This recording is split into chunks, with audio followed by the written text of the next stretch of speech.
মিশর বিশ্বের প্রাচীনতম সভ্যতাগুলোর একটি, যার ইতিহাস ৫,০০০ বছরেরও বেশি পুরনো। মিশরকে নীলনদের দান বলা হয়ে থাকে, কারণ নীলনদ না থাকলে এই মরুভূমির দেশটি হয়তোবা বিশ্বের মাঝে টিকেই থাকতো না। মিশরের পিরামিডগুলো মূলত প্রাচীন রাজাদের ফারাও সমাধি বলা হয়ে থাকে।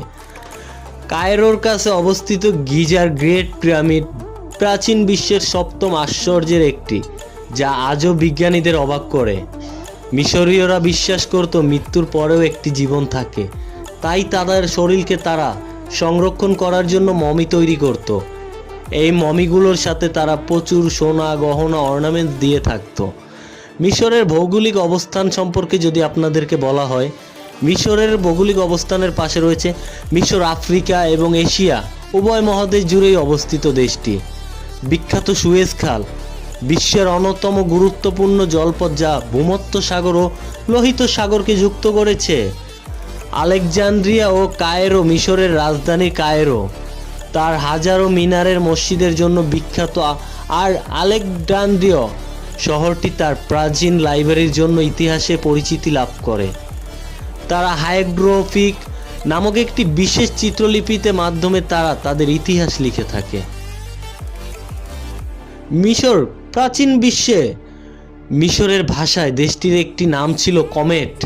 দেশটির বৃহত্তম রাজধানী কায়রো বৃহত্তম নগরী বা বসতিও বলা হয়। মিশরের সরকারি ভাষা হলো আরবি। সরকার অর্থ রাষ্ট্রপতি।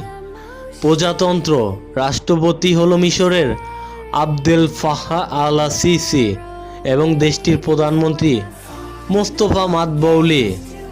দেশটি প্রতিষ্ঠিত প্রথম রাজবংশ প্রায় ৩১৫০ বিসি।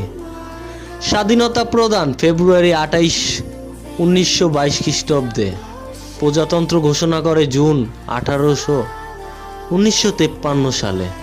জাতীয় দিবস ২৩শে জুলাই, ১৯৫২ উপজাতি। দেশটির মোট আয়তন ১০,০২,৪৫০ কিলোমিটার জুড়ে অবস্থিত। দেশটির জনসংখ্যা হিসাব করতে গেলে ২০০৯ আনুমানিক দেশটিতে ৭,৪২০ জন জনসংখ্যার লোক ছিল।